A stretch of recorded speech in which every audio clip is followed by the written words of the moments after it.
All right. All right. Welcome back, everyone, to the J Squared podcast. Jake Slobodnik here, joined by JT Colapetro, and Mark Trexler is back on the show this week. We wanted to have him back after a stellar debut last week. Welcome back, Mark, and it's good to have you along. And JT, good to be back. Good to be back, man. Thanks for being back. Oh, sorry, JT. Go ahead, brother. No, you're good. You're good. Good to be back. Hey, tired as hell. Well, kind of just woke up, but hey, week 5 coming at you guys. Let's do this. Yeah, let's do this. So the good thing is that last week, I think we only had, and I believe we had the same picks. I think we only had 4 games that were wrong due to weird ass circumstances. We'll get to those in a little. Well, we'll get to. We might highlight some of those teams that sort of fucked us last week, but we got a lot of big games coming at you this week. The return of the Steelers for us, which is great. We're going to see a lot of good matchups here in week 5. I have to pull up week 5 matchups first of all, just so that way we can analyze them a little bit deeper. So let's start off things with Thursday Night Football. We got the Bucs and the Bears. We got TB12 versus Big Richard Nick Foles once again. Sort of an odd rematch from Super Bowl 50. Was it 51 or 50 or just 50? I think it was 50, but it was 51. It was 51 because 51. Remember, Atlanta blew the 28-3 lead. Oh, that's right. Yeah, you're right. But yeah, it's going to be TB12 against Nick Foles once again. That's how we're going to start things off. I'm going to leave it open for discussion right now. JT, what's your pick for this game, and what do you think's going to happen? Honestly, it's like you said, it's TB12 against Nick Foles again. As much as I want to pick Nick Foles again, I think Tom Brady doesn't make the same mistakes twice against, in a way, the same quarterback. I think Nick Foles definitely did have the game of his life back at Super Bowl 50 against Tom Brady and the New England Patriots at the time. But honestly, I think Brady's just going to come back. I think tonight's going to be a lot. It's a 3.5 point line, but I think that Tom Brady and the Bucs absolutely just run this one over. I think Gronk actually has a breakout game tonight. I hope so. I think Gronk needs to make that mark in fantasy. But Mark, what about you? What do you got for this game? So for this game, I'm going to go contradictory. I'm not taking the Bucs. I'm taking the Bears. So let me go through some stats with you guys here. The Bucs are ranked second on defense, special team out of the league, where the Bears are 13th. The Bucs this week have multiple injuries. You have Godwin, McCoy. Howard was just placed on as out with an injury as well. We know Brady can do great things with little talent, which has been apparent in New England, but not necessarily in Tampa Bay to start off this season. St. Nick suits up again for the Bears this week after coming in during week 3 versus Atlanta to get them a win versus Atlanta, and then a loss last week against the Colts, which he absolutely looked terrible against the Colts last week. Foles has accumulated so far 437 yards with 4 touchdowns, 2 interceptions, averaging 14.54 points over the past 1.5 games. And then some additional stats as well. Brady's 0-5 versus the Bears, while St. Nick is 1-0 versus Tom Brady. I honestly think this year we have seen where teams that have home field and that aren't traveling still have the advantage because they're not traveling, even though there's no attendance in the stadiums. So that's one reason why I think the Bears are going to pull this out. Yeah, I think that's a good pick. See, last week, this is one of the teams that kind of screwed us was the Bears. I honestly thought they were just going to absolutely walk away with the game against Indy just because Indy was always up in the air. But unfortunately, that isn't the case. It was a very low-scoring affair and a bit of an upsetting week for Chicago fans. And they were Chicago, and they were at home too. So I think this week I'm gonna stick with the Bears. I got to go with my gut. Like I said at the beginning of the season, the Buccaneers, they have too much power. And I know they're like people question, is that even such a thing? Can you have too much power? Yes. You have all this star power down in Tampa Bay where you got Brady under center, Gronk coming in off retirement. You got Godwin, Evans, and that whole crew. Defense is starting to get shaken up a little bit. And I said it's going to take some time for them to start organizing the hierarchy down there at the Buccaneers. And it's already, it's kind of showing its true colors. Justin Herbert almost tore apart the Buccaneers last week, and Herbert was he was a rumored guy saying, I don't know how he's going to fit in the NFL scheme, but if it wasn't for Tom Brady's comeback and a collapse by the Chargers, then it would have been a weird ending to the game. And I think we would have come into this conversation talking about whether or not Tom Brady was even fit for the NFL anymore. So I seriously think that the dice still fit with the Chicago Bears this week. I think last week was just a bit of an off week against Indy, and I think they're able to pick apart the Tampa Bay Buccaneers a little bit more. Nick Foles looked stellar. He's almost catching Mitchell Kissantitties when in passing yards, total offense. So I think Nick Foles getting that trust under center is going to be a big benefit for the Bears going forward. And I'm not saying he's going to lead them to another Super Bowl, but I really think he has the possibility of leading him to another playoff run and sort of a resurgence there. So with that being said, let's continue on to Sunday. Well, hold on. Actually, yes. I'm sorry. Like JT, I also woke up recently, so I'm also scatterbrained. So it happens when you're out till 3 a.m. But Sunday games, we won't get the prime time yet, but day games. We got the Cowboys and the Giants. Now, this one I think is going to be the biggest game of this week, only because the Cowboys, they couldn't complete that fourth quarter comeback against Baker Mayfield and the Cleveland Browns. They almost did, but OBJ's rushing touchdown sort of just put the seal of approval on the game. And they had, 41 unanswered points going into the end of the third quarter or something like that. And I mean, if you were watching the game, you kind of expected a fourth quarter comeback just because that seems to be the theme for Dallas this year. But they were stopped. And I think they had that expectation that doesn't matter. They're going to collapse. We're going to win anyway. And I think they let that get ahead of, actually trying to win the game. And lo and behold, they lost by 11, almost giving up 50 points to Cleveland of all fucking teams. And especially after Dak Prescott threw for over 500 yards, I'm highly concerned for how the Cowboys are going forward. And you're playing another, can't say lackluster team, because honestly, Cleveland, in my opinion, looks legitimate this year after that win at least. But I mean, you're going against Danny Dimes, and if you don't pick him off at least 4 times, there's got to be some room for questioning for your team. But JT, what's your take on this game? For me, it's actually quite simple. I mean, really, when I was making the itinerary for this week, this is probably the only time that we're ever going to be talking about the Giants. Maybe when they face the Eagles, and maybe when they face the Redskins. But really, Giant fans, I mean, it's simple. This might be your chance to get a win in this year, like your first chance to get a win. I mean, I know the line's at 9.5, flipping back and forth between 9.5 and 10. But really, honestly, if Daniel Jones wants to prove that he's the future quarterback and telling everyone in New York, don't go after Trevor Lawrence, I'm the quarterback for the future. If he wants to do that, he's got to prove himself against a team such as Dallas. He's got to prove that this 0-4 start for New York just ends it. Yeah, I mean, honestly, I personally feel bad for New York. Honestly, I feel bad for both New York teams, I should say.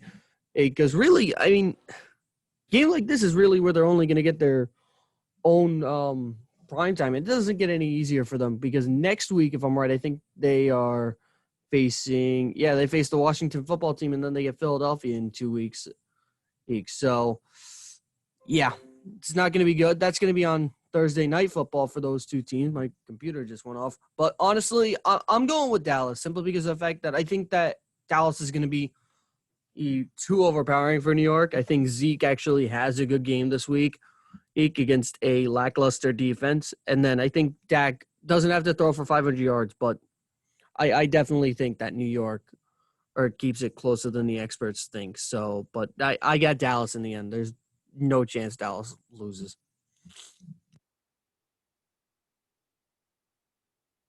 All right, Mark. All right, JT. So I'm going to go ahead and I'm going to counter you. I think the Giants going to go ahead and pull the upset and come in this week and beat Dallas at Jerry World just like the Browns did last week. Although I don't think it's probably going to be as high scoring as last week, I still think the Giants are going to get the win. If we could jump to fantasy real quick, just for the record, Dallas is rostered in 26.7 of fantasy leagues this year, and they're 32nd in the NFL with an average of negative 3.5 points in each appearance. People, wake up. Drop the Dallas defense and special teams. Get rid of them. 32nd in the NFL. You're telling me you're not going to roster some of these other defenses? Get real. Seriously? Anyways, moving on. We have the keys for the Giants this week is obviously going to be Devontae Freeman. Dallas can't stop the run. They can't stop the pass. They can't stop a nosebleed. They can't stop anything. Devontae Freeman needs to run, and if Danny Jones can have a good game where he has minimal mistakes and he can make short intermediate range passes and be consistent. This is obviously going to be the Giants' game to win. The New York Giants defense is ranked 14th overall. And let's not forget, we were talking about talent and power earlier.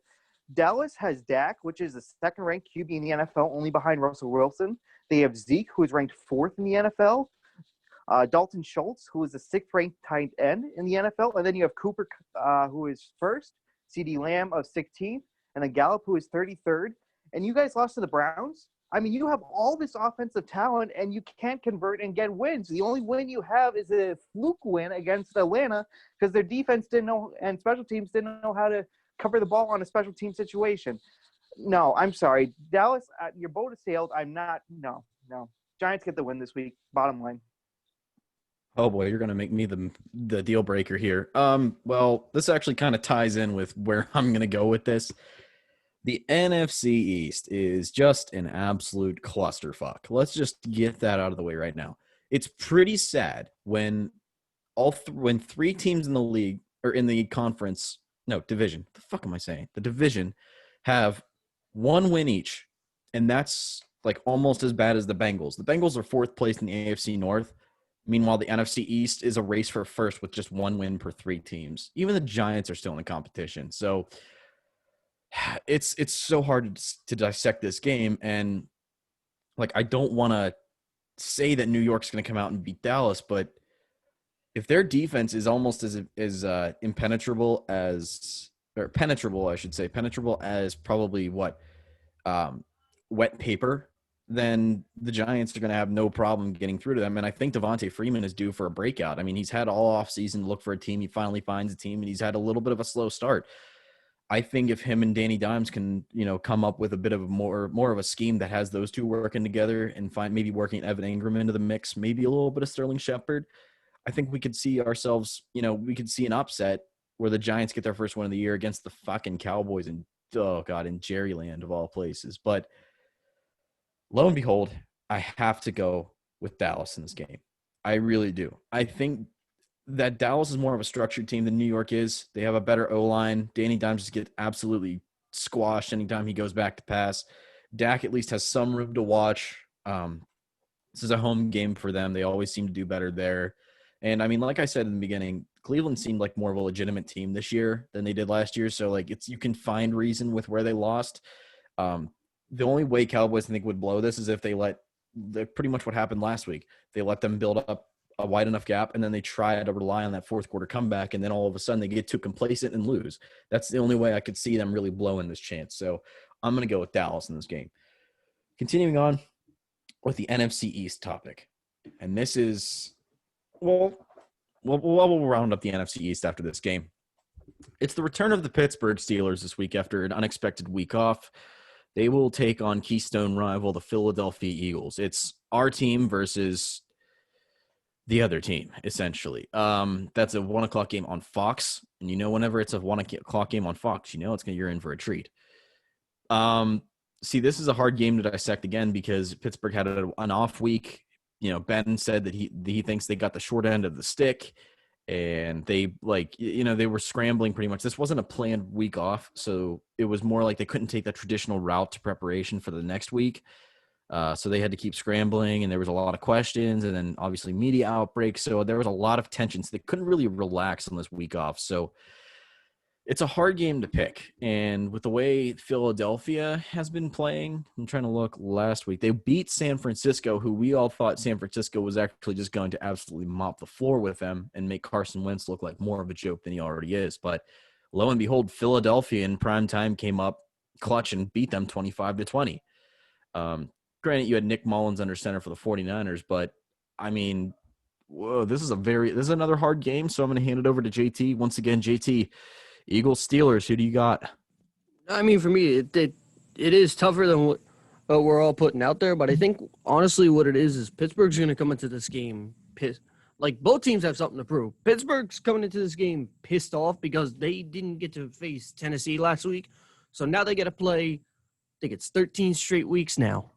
Oh, they have to play 13 straight weeks, and honestly, the schedule does not get any easier after these next 2 weeks, because next 2 weeks they have let's go.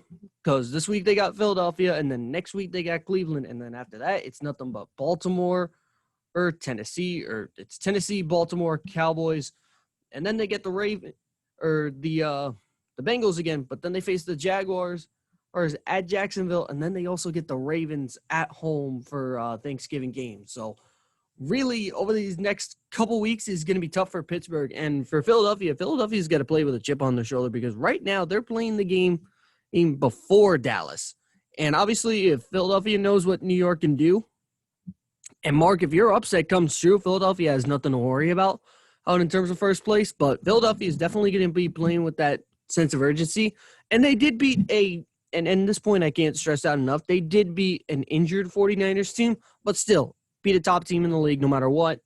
But honestly, this is my thing. I think Pittsburgh is just put more together. I'm going to piss off a bunch of Keystone fans right here, because I know half the school is Philadelphia fans. Honestly, I'm just going to put it like this.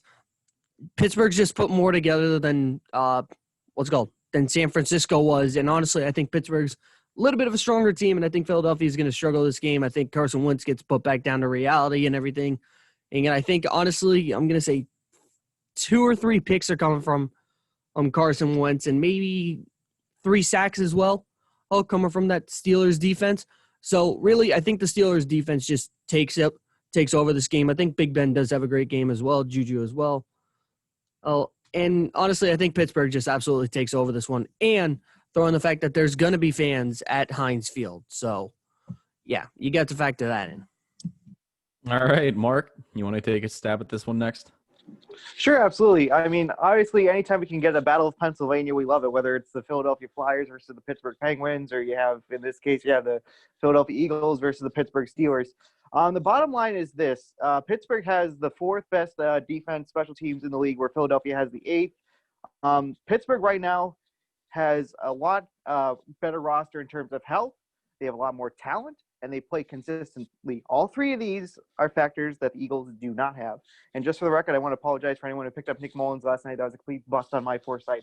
Anyways, I honestly, this is just a tale of the 2 divisions between Pittsburgh's division and Philly's division. You have one that's top, and you want to have a division that's always embraces their division. They're always tough. They're always nail-biting. They're always gritty. They're not afraid to run and deal punishment. Whereas the other division, you couldn't be more sloppier. You couldn't have more inconsistency.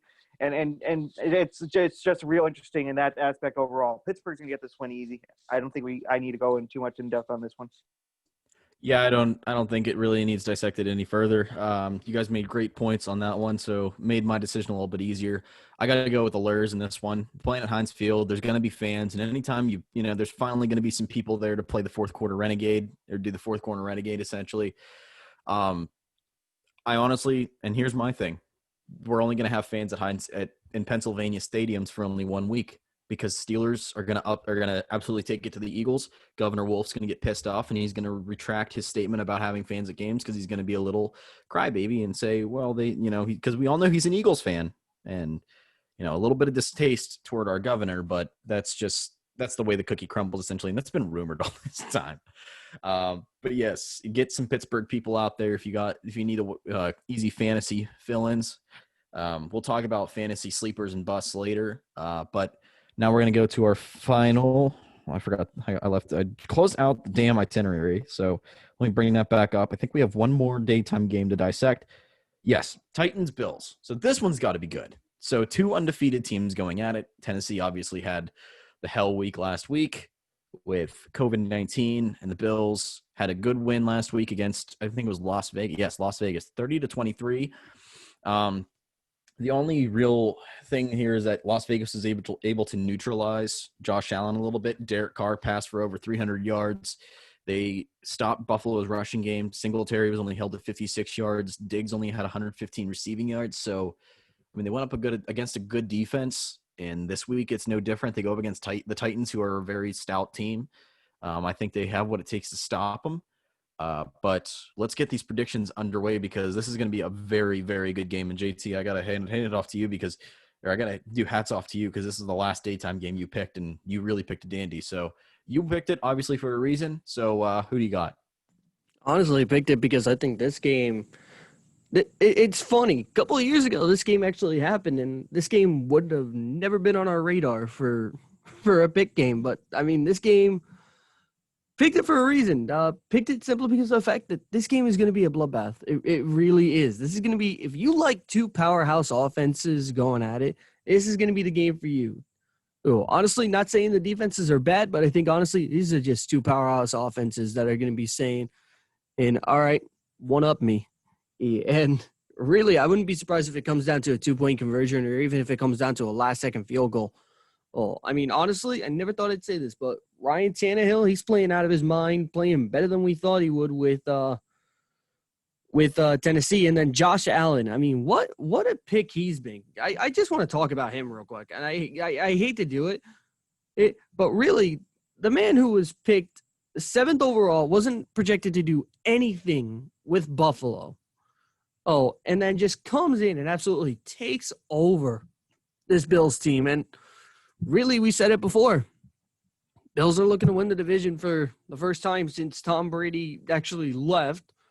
And then Tennessee's just been running away with the AFC South division, which has been, in a way, besides the Colts, has been a little bit more challenging than we think. But honestly, it's going to be a tough one. It really is. And I think that Tennessee's also, like I said, they're coming off that bye week, that unintentional bye week to face Pittsburgh. So really, I think that Tennessee needs to come out here and they just got to prove, whether they win or lose, I think that they have to prove that they're going to, they're a force to be reckoned with. And honestly, I think that bye week for Tennessee is going to hit a little bit different than it did for Pittsburgh, because Pittsburgh was able to still practice at full team strength. Tennessee, not so much. So I think, don't take anything away from Tennessee. I think they have a fantastic game. I think they proved that they can keep with Buffalo, but I think that lack of training and I think everything going around with their team getting COVID and everything like that, I think it's going to be too much, and I think Buffalo takes this one. All right, excellent point. Mark? All right, so I'm going to drop my hot take that I was going to say for later, but we'll drop it now. I don't think this game gets played, and I'm going to tell you guys why. I think because of COVID right now, there's currently 23 players that have been confirmed positive with COVID-19, and that actually just went up today. With the increased outbreak of COVID, especially on the Tennessee Titans compared to any other team, I honestly believe this week you will start to see them either be shut down and forfeit their games that they cannot play due to COVID-19. Especially, you don't want to see a team like Buffalo suffer COVID, especially with all the talent and success that they had so far, and delay a game like KC versus Buffalo or anything like that. If they were to play, Buffalo's defense is 18th overall versus Tennessee's 24th. Again, don't bet against Buffalo, especially how the quarterback's been playing, especially how their offense has been cooking. Diggs has been awesome. And their defense has been stout, stopping the Ram a couple weeks ago. But like I said, I do not believe this game is going to be played this week. I think it's going to be forfeited, and Buffalo will pick up a win, although not traditional win. That's actually a really good point. I really don't think it's going to be played either, just because we've seen it how many times where if numbers at least increase by one by game time, they're gonna shut it down. But I do think that Tennessee's going to have to forfeit this game with these new stricter guidelines in place, because we can't halt the season. We can't keep adjusting weeks just because of one team's stupidity. We really can't. If the way I see it is, if baseball is able to adjust to it, I think NFL can too. But the thing is, with NFL, they're at least going to hand down stricter punishments because they had time to prepare for this. And I really think they need to really isolate where the cause came from, like what happened from it. I'm not sure if they did yet, but I don't think it's going to get played, but I really think Buffalo is going to win no matter what. It's going to be a forfeit. It's one of those things where we'll have to wait and see. It's probably a game time decision. Hell, you see players all the time listed as game time decision. Well, the game is going to be a game time decision essentially. But with that said, let's head into prime time. We already talked about Thursday night matchups. Let's talk about Sunday night. You got Minnesota and the absolutely atrocious Vikings playing against the Seattle Seahawks, who are completely underrated still. Let me pull up some. Sorry, I'm also tired, like JT was. Yeah, Vikings and Seahawks. So Seahawks are 4-0. They've had 142 points for them, 109 against. 4-game win streak, head of the NFC West. Meanwhile, the Vikings, who were rumored to have a really stellar team, are sitting in NFL's basement right now. And the sad part is they're playing in prime time. So not they got their win last week against Houston, but Houston's been a jumbled mess, and we'll talk about that here in a little bit. But starting off for Sunday night slate, Minnesota, Seattle. JT, who do you got between this? It's simple, man, and it's Seattle, no question. Not even a thought in my mind. I mean, honestly, if Minnesota was playing a little bit different, I'd say Minnesota. But honestly, it comes down to a quarterback thing for me. It comes down to Kirk Cousins, and really, he played fantastic the first couple of years with Minnesota. He really did. But really, for me, it's just it's Russell Wilson versus Kirk Cousins for me, and I think that Russell Wilson's just he's going to be too overpowering. I memean, 16-2 with the touchdown to interception ratio. Oh, and Kirk Cousins 6-6. Like 6-6. He's got 6 interceptions, and usually, like on average, at best, a quarterback should be averaging less than 1 pick a game. He's got 6 in 5 weeks. This is going to be week 5, so in 4 weeks, he's got 6 interceptions. Do the math. I mean, his quarterback rating is 85.5. Wilson's 136.7. And honestly, I think that, people need to start taking Russell Wilson and the Seattle Seahawks differently or seriously again. I mean, I get they don't have the Legion of Boom, but honestly, Pete Carroll's still been remodeling that defense. And honestly, whether that offense or defense wants to click or whether it doesn't, honestly, it's going to be big. And I honestly, for me, it's also going to be that wide receiver core for Seattle. It's got to be DK Metcalf and Tyler Lockett. Both of them have been playing out of their minds this week. So I got to go with Seattle. And honestly, I think the first blowout of the season we get. That's a good perspective on it, and I think a lot of people would agree with that. Mark, do you share the opinion, or do you think it's going to be a little bit of a closer game? No, I'm going to share the opinion. I don't know if it's necessarily going to be a blowout. I don't think it's going to necessarily get above double digits for the point win margin. Minnesota's defense is 29. Seattle's is 24th. Minnesota's win versus Houston last week, I honestly think was a fluke. Obviously, that led to Bill O'Brien's issue, which we'll touch on later, I'm assuming. One name that all you have to remember for this game is, like JT said, is Russell Wilson. Over the past 4 weeks, he's played Atlanta, New England, Dallas, and Miami. 16 passing touchdowns, 2 interceptions, 1,285 passing yards, 95 rushing yards. He's the best quarterback in the NFL with an averaging of fantasy points of 30.725. I mean, this man is at the top of his game, and yeah, he's on the shorter side like Kyler Murray, but this is why Seattle is Seattle. If they had another quarterback, they would not be where they are. Seattle is Russell Wilson. That's the bottom line. Yeah, I think this one's no contest. I think Seattle's going to completely steamroll them, so we won't dive too much more into this game. And then finally, we got the Monday night to cap it off. Los Angeles Chargers in New Orleans. I think my answer is going to shock you guys if that doesn't foreshadow what I'm going to say. But JT, New Orleans, Los Angeles, who do you got?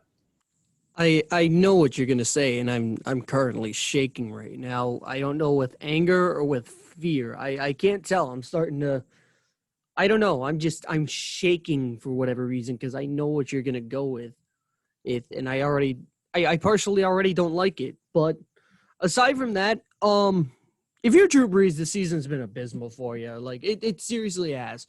As you lost the quarterback heck of the century battle against Aaron Rodgers. You had a closer win than you would like against Detroit. And honestly, you lost back-to-back against the Raiders. Honestly, for me, it's this. You looked great against Tampa Bay and Tom Brady and proved yourself worthy. This week, you got to go against, I think, if I'm right, I think Los Angeles is starting Tyrod Taylor. Or if I'm right. That's what I'm thinking, and that's what I'm seeing. It's either going to be Tyrod or it's going to be Justin Herbert. Or for me, it's simple. I think that for the first time in a while, I think that New Orleans defense needs to step up this week. I think Alvin Kamara has been playing out of his mind. I mean, been playing like an absolute tank. And this is my thought. But for New Orleans, you have a bye week next week, so you have absolutely nothing to lose. Los Angeles, you have a bye week coming up.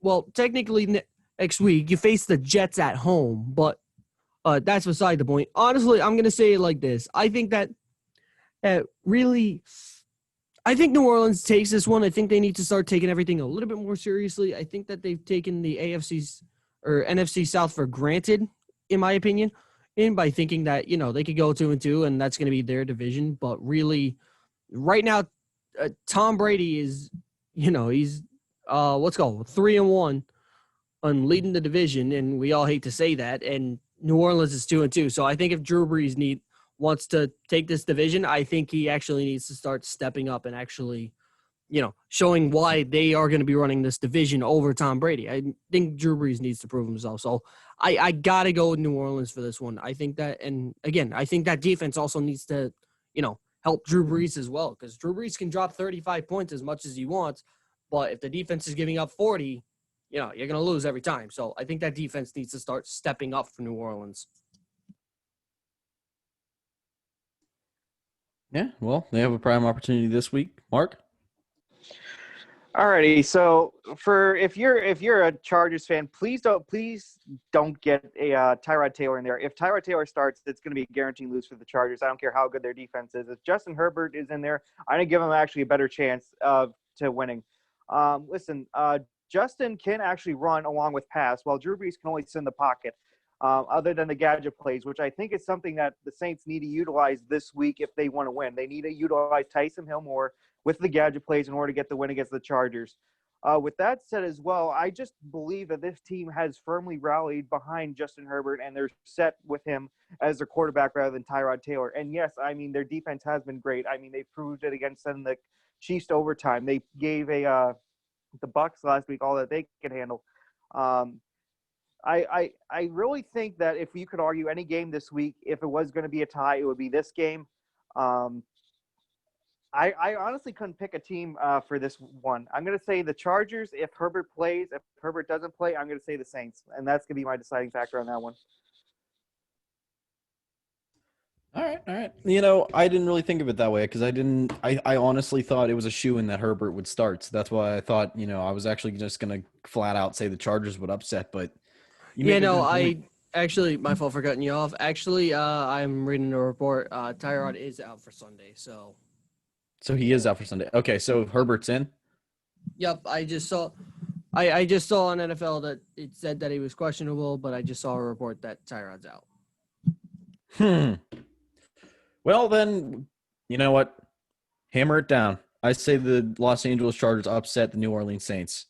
Only because I think Justin Herbert's a really good quarterback. I think he's just been dealt a rough hand lately with, not, lacking clutch situations. And I really think I don't know, something about watching him play sort of, turns me on to the Los Angeles Chargers and honestly makes me think that they have what it takes to come out with a win this week. And you said the Saints have nothing to lose. Neither do the Chargers, really. They're not playing for really a playoff spot. They're still trying to find their footing. And I honestly think a win over New Orleans this week could really solidify his role in the future as one of the top tier or one of the pretty much the starting quarterback for Los Angeles. So this is a make or break game, I think, for Herbert. And I think if they lose, then Tyrod Taylor is going to come back and they're going to keep looking. But if he ends up doing well and actually comes out with a win, or even if he cuts it close, I think they're going to keep him going for the future.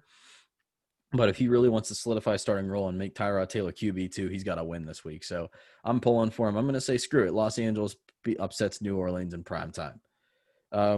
So those are the primetime games. You can find out a lot about what the rest of our picks on Facebook with our Facebook profiles. We're not going to give out our full names just because that's we kind of did, but who cares? We'll figure out some way to get some sort of Facebook page rolling within the next couple of days. I've just been too lazy to create one, not going to lie.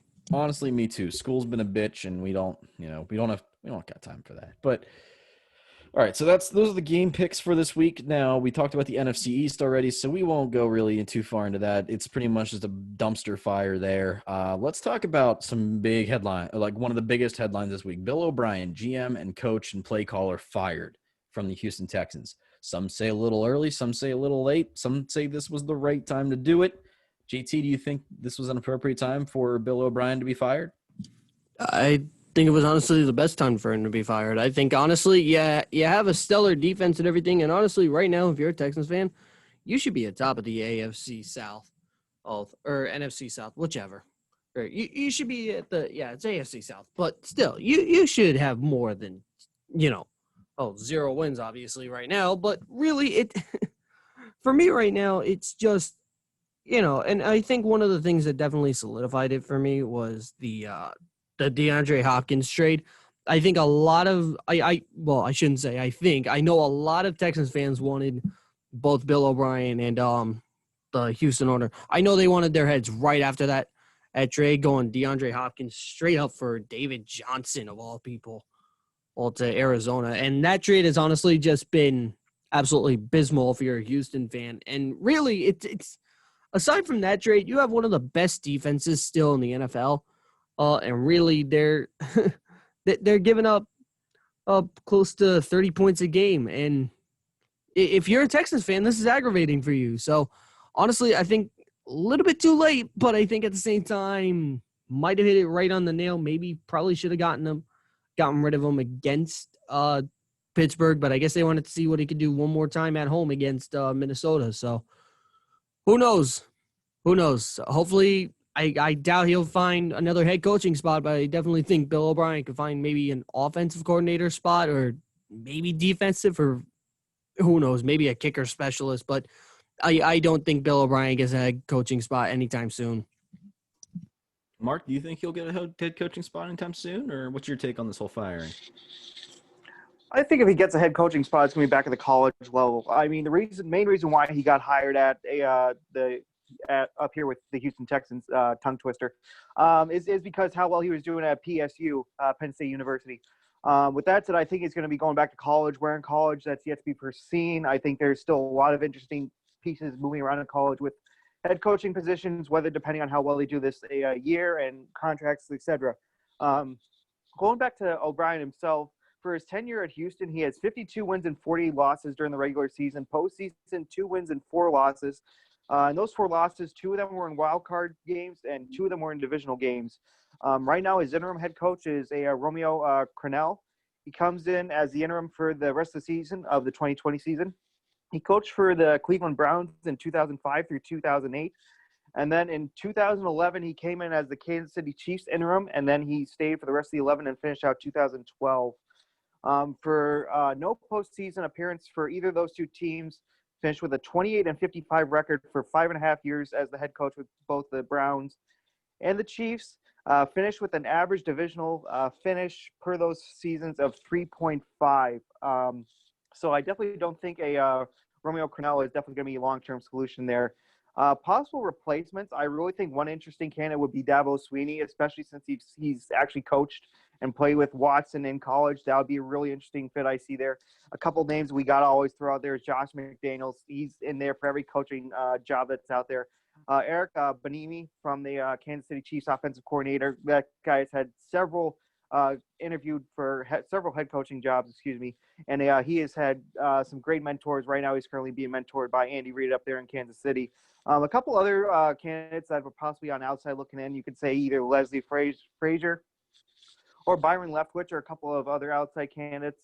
I think it's really going to be interesting to see exactly what direction Houston wants to go forward. Do they want to – because you two arguably have 2 of the top players in the NFL, one on defense and J.J. Watt. The other one is Deshaun Watson on offense. Do you want to try to go someone where you're going to specialize in defense? Do you want to try to go somewhere where you're going to specialize in offense?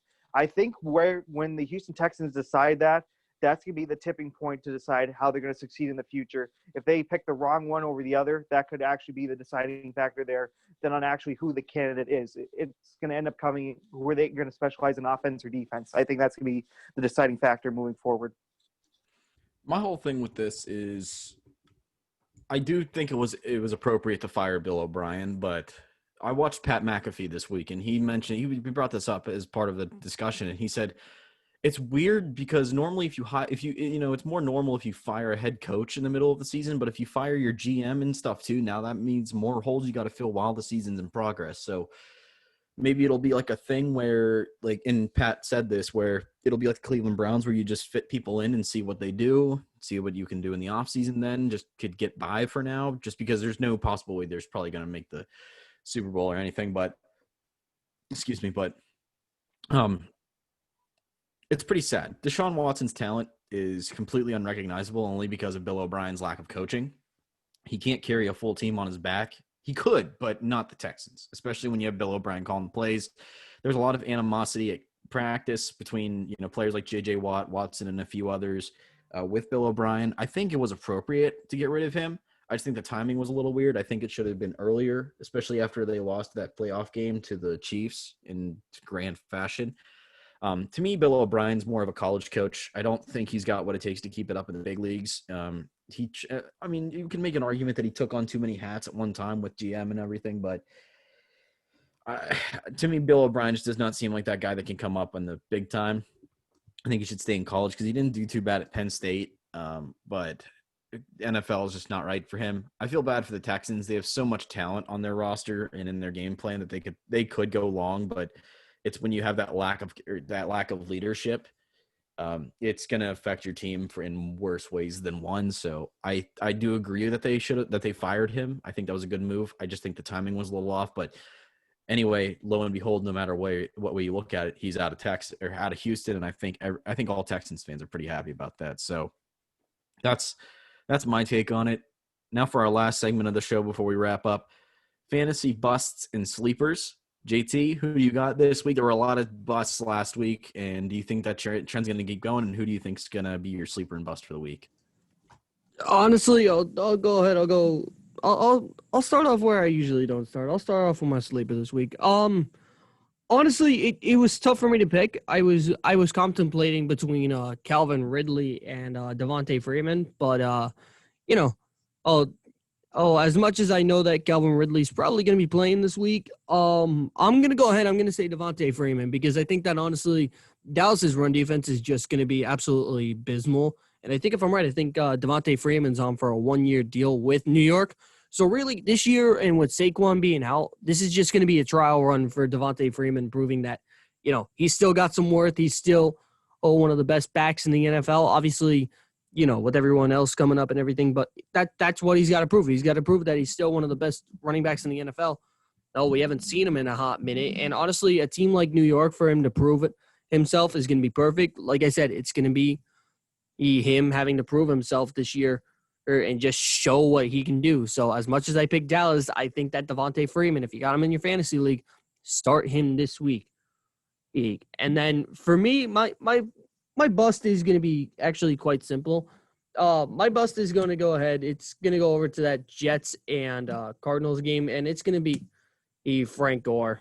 I got to pick on Frank Gore simply because of the fact that as much as he's been that powerhouse offense and that powerhouse back that the Jets have needed, and really, in a way, since Le'Veon got hurt, or Le'Veon's, in a way, backup and everything, he's just been disappointment. And really, you expected so much out of Frank Gore and everything. But really, he's going to be going up against a Arizona defense that has been, in my opinion, phenomenal and everything. And I was going to pick Zeke Elliott again, but really, Zeke could have a great game too. But really, for me, it's simple. Well, Arizona's got a tough run defense. It's 124 yards per game. So I got to go ahead. I got to say Frank Gore is going to be an absolute abysmal show this year. Or for the Jets for the rest of the year, I should say. And I know not a lot of people have him on fantasy. He's kind of one of those like backup players. But honestly, this week, I think he was projected at like maybe 5 points a game or 5 points. I think he gets lower than that. So I got to go with Frank Gore. Yeah, Jets going to jet, and that's a good point considering, all the injuries that are happening to running backs this year. You got to find that diamond in the rough, and a lot of people thought Frank Gore would be because he normally is. But, he's on the Jets for God's sake. Mark, who are your sleepers and busts for the week? If I could hit the right button, that'd be even better. Listen, for sleepers this week, I'm not going to say Devontae Freeman. I can say if you can get anyone that's half decent for the New York Giants, whether it's wide receiver, running back, or tight end. Listen, Dallas is 32nd. We've been this over and over again. There's no way there's going to be anything convincing me. The only thing that's going to cripple or hurt the Giants this week, is going to be their offensive line. if their offensive line can actually play half decent this week, you have potential for it to see success everywhere, especially with Daniel Jones being able to succeed in pressure situations, being able to get out of the pocket, being able to scramble and all that. I think that's going to be very key, and possibly you can get points there between any of the Giants players for this week playing against Dallas. And I'm going to give you guys a defense that's going to be bust this year. What I'm going to give you for a defense that's going to be bust is I'm going to say you're going to start to see a downturn here on the Cleveland Browns. Yeah, they did a half-decent job last week against the Dallas Cowboys, but now you start to see a schedule that they're really playing in their division, and it gets a little bit more difficult. They play Indianapolis, Pittsburgh, Cincinnati, then they face Vegas in Week 8 before the bye. I would not be too confident in playing the Cleveland Browns for these next 3-4 weeks here, especially with some of the competition they're going up against. Yeah, that's a good point. Myles Garrett really carries that defense and showed against the Cowboys. They got a lot of tough competition coming up, so don't hold your breath on the Cleveland Browns. They're all good picks. My sleepers and busts for this week. I'm going to start with my sleeper match, or my sleeper, and this is going to be a little bit of a shock because I'm going to go over to the AFC North once again. Now, I know last week I just thought of something and I shit out a random hot take that Joe Burrow would be the AFC Player of the Week. That obviously didn't happen, but I got to pick on his team a little bit more. I think T. Higgins, wide receiver for the Bengals, I think is going to have a breakout game. He's starting to get more looks from Burrow. Only in his rookie season, he's got 3 catches, 5 catches, 4 catches in the past few weeks, 6 points according to ESPN week 2. But then he broke out against the Eagles in week 3, and then he had 13 points in week 4. He's more of that flex option, I'd say, if you need a player to fill in. Honestly, I think your best bet is anyone on the Bengals wide receiver staff. I think they have they have a decent arm at quarterback, and Burrow slinging them. Boyd, Higgins, I think are all viable options for wideout, especially AJ Green. If you need a desperate flex option this week, I would say definitely go with T. Higgins. My bust for this week is going to be a little shocking. I'm going to go with Clyde Edwards-Helaire for Kansas City. He was only held to 64 yards against the Pats last week, and also last 2 weeks. He had 64 total yards against the Ravens and the Patriots, no touchdowns. Bit of an undermining setting considering of his breakout week in week 1 where he had 138 yards and 1 touchdown. He was only held to 38 yards against the Chargers of all teams. And then, the competition doesn't get any easier. They play the Raiders this week. Then they play the Bills and then the Broncos, who have been somewhat okay. I'll say that. They were somewhat okay. So don't expect Hilaire to really, I thought he was going to be one of the most breakout stars this season, and he's really starting to be under that line, under the line of breakout. So I'm going to say Clyde Edwards-Helaire is my bust, and I think T. Higgins is going to be a sleeper. Those are my picks. So now, with that being said, let's wrap this thing up. Let's wrap with hot takes. We did that last week. Let's do it again. JT, let's start with you. What's your hot take for this week? My hot take is going to be simple. I think that, Brian Hoyer's starting behind center for New England. I think we see something we haven't seen in a while. Both teams are playing absolutely abysmal. I think Denver and New England ends up in a tie this week. Wow. All right. I would love to see that. I think that'd be something really cool. Mark? Wow, Denver, New England tie. Okay, that's interesting. I'm going to stick with what I said before. I honestly think the Tennessee Buffalo Bills game gets canceled this week due to COVID-19, and Buffalo pick up the win unconventionally. It's like I said, it's too much risk for the reward.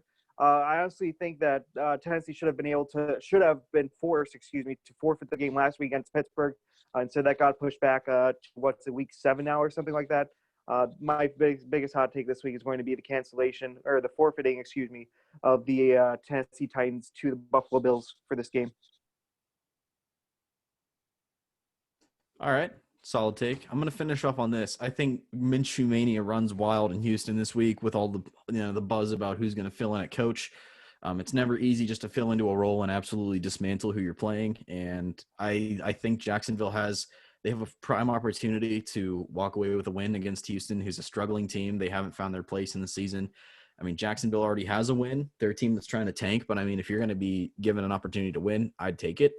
So I'm going to say Minshew throws for over 250 yards and has 3 passing touchdowns against Houston, and the Jags come up big. I'm going to say final score. I'm going to say the spread. I'm going to say it's above 7.5. All right. With that being said, those were our hot takes. Those are our picks for the week. You can always, let us know what your picks are. If you find us on Facebook, we'll try to make a page here soon, like JT said. But for now, if you're close with us, know who we are. Message us who your picks are going to be, or why our picks are wrong, or just start an argument with us, and we'll talk about it.